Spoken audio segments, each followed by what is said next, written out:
Alright, so I'm going to talk about uncoupling proteins, 1 and 3. I'll start with 1, which concerns the electron transport chain. So here we have the electron transport chain. Electrons flow through, and at complexes 1, 3, and 4, the flow of electrons cause proton flow from the mitochondrial matrix into the intermembrane space. So this is concentrating protons up here in the intermembrane space, and it is decreasing the concentration down here. This creates what is called a proton motive force, and then ATP synthase, which is this guy here, will harness the energy of a proton moving down its gradient to rephosphorylate ADP into ATP. Therefore, it's going to dissipate the proton motive force by consuming protons up here and pumping them back out into the matrix. So when the cell energy demand is high, aka you're exercising, the flow of electrons through here is going to increase. The velocity of the ETC is going to increase, and so is the velocity of ATP synthase consuming protons. The velocity of ATP synthase dissipating the proton motive force. So when you're not exercising, when there's a low cell energy demand, the ETC is going to be slow, and so is the consumption of protons from the intermembrane space. So a high concentration of protons will build up here. What this means for the electron transport and electron flow is that electrons will have to push harder. They are pushing against an increased gradient to move protons. This is going to slow down the flow of them. And a slower electron transport chain results in an increased chance for electrons to leave as a radical oxygen species, which are no good. So, in times of low energy demand, when you have a high proton motive force, which is then causing electrons to slow down and back up the ETC, you want to remove this.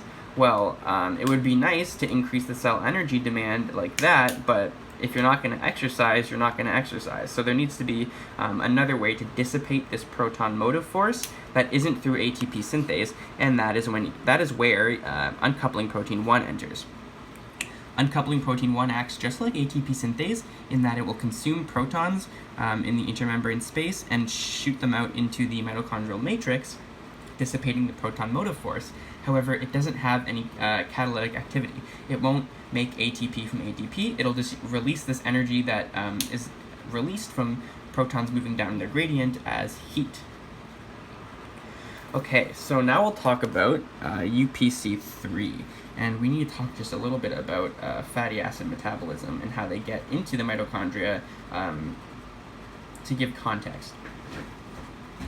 So here we have the cytoplasm up here, we have the intermembrane space, and then we have the mitochondrial membrane, or mitochondrial matrix, down here. So UCP3, uncoupling protein 3, is found mostly in skeletal muscle, and it increases with fasting, obesity, and after exhaustive exercises, which are all states in which the body will shift to more fat use as a fuel rather than carbohydrate. So here we have fatty acids. Now, fatty acids are pretty reactive, so we want to move them into a different molecule called a fatty acyl-CoA. And that is what this is here. So fatty acid plus a CoA through FAS is going to turn into fatty acyl-CoA. And now this can enter the intermembrane space, where it will link up with a molecule called carnitine. Now, fatty acyl-CoA is not going to get across the inner membrane space. It can't do it.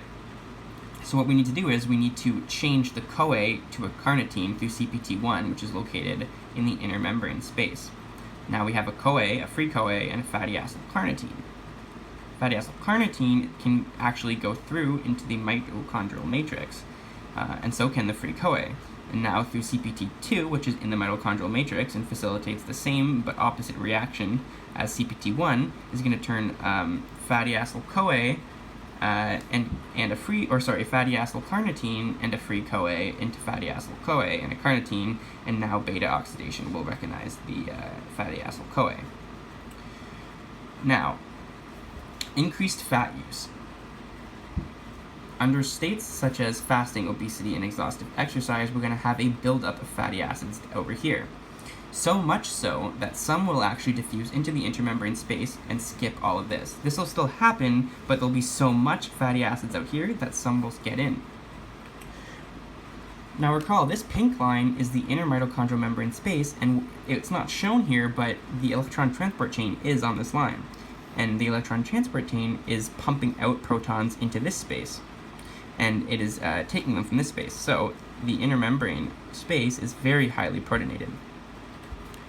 So a fatty acid will enter the intermembrane space, and it will pick up a proton. It can now, once it's protonated, the fatty acid can actually move freely across the inner mitochondrial membrane, and enter the matrix, which has a low proton gradient. That is where it will then become a fatty acid anion, because it will shed its proton due to the low concentration in the matrix. Now this is the problem. It's a fatty acid, it's not protonated, so it is back to being more reactive, and now it's in the matrix. So we have a reactive fatty acid anion molecule in the matrix that can't do anything because it's not a fatty acid CoA, so it won't go into beta oxidation.